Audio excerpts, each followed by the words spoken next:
અને પછી સરવાળે પસ્તાતા હોય છે. માટે નેટવર્ક બિલ્ડિંગની અંદર હંમેશા ડાયવર્સિફિકેશન ખૂબ જ જરૂરી છે, ખૂબ જ જરૂરી છે. બધી કેરી એક જ કરંડિયામાં ના મુકાય, કારણ કે અત્યારે કેરીની સિઝન ચાલે છે એટલે યાદ આવ્યું. અલગ અલગ કરંડિયા મુકાય ના કર, બધી એકારે બગડી જાય. બરાબર. રેસિડેન્શિયલ, ગોલ્ડ, એફડી, ઇક્વિટીઝનું તમામ સોલ્યુશન મ્યુચ્યુઅલ ફંડ પાસે છે જ. ગોલ્ડ માટે ગોલ્ડ ETF તમામ રીતે એનો ફાયદો મળે છે.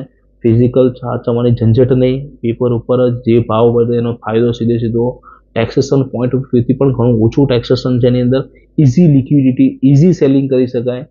લોકરની પણ જરૂર નહીં, સાચવણી પણ ખર્ચ નહીં. એવી રીતે રિયલ એસ્ટેટની અંદર જો ઇન્વેસ્ટમેન્ટ કરવું હોય તો રિયલ એસ્ટેટના બોન્ડ પણ છે, રિયલ એસ્ટેટના ફંડ પણ છે. ઇન્વેસ્ટ કરીને એક મ્યુચ્યુઅલ ફંડનો એક પ્રકાર પણ છે. ફિક્સ ડિપોઝિટમાં જો રોકાણ કરવું હોય તો ડેપ્ટ ફંડ છે આપણી પાસે, લિક્વિડ ફંડ જેવા ઓપ્શન છે આપણી પાસે. ઇક્વિટીમાં રોકાણ કરવું તો ઇક્વિટી ફંડ પણ આપણી પાસે ઉપલબ્ધ છે. અને ઘણાને તો બેનું મિક્સર કરવું હોય તો બેલેન્સ ફંડ પણ છે. ઘણાને તો ગોલ્ડનું બી મિક્સર કરવું હોય તો આપણી પાસે મલ્ટી એસેટ એલોકેશન્સ પણ ફંડ છે. ઘણા લોકોએ બેલેન્સ જાતે કરતા ના ફાવતું હોય તો આપણી પાસે ડાયનામિક એસેટ એલોકેશન્સ પણ ફંડ છે. તો એની અંદર લિક્વિડિટી છે, ફ્લેક્સિબિલિટી છે, ટેન્શન ફ્રીનું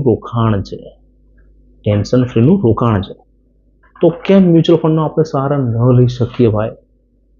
વાત કરીએ ઓ ફોર ઓર્ગેનાઇઝ ફાઇનાન્સ.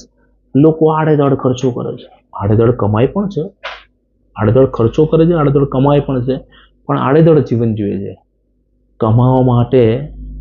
ધન કમાવા માટે આપણે તનનો ભોગ આપીએ છીએ અને પછી એ તનને સાચવવા માટે ધનનો ભોગ આપીએ છીએ. ભાઈ એ કયો ન્યાય?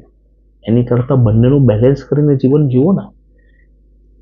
એક્સપેન્સ કરો છો અને તમે એક્સપેન્સને ઇન્ક્રીઝ કરી રહ્યા છો અને આવકને જો ઇન્ક્રીઝ ના થઈ તો ક્યારેક ને ક્યારેક તમે બહુ મોટા દેવાની અંદર ફસાઈ જશો.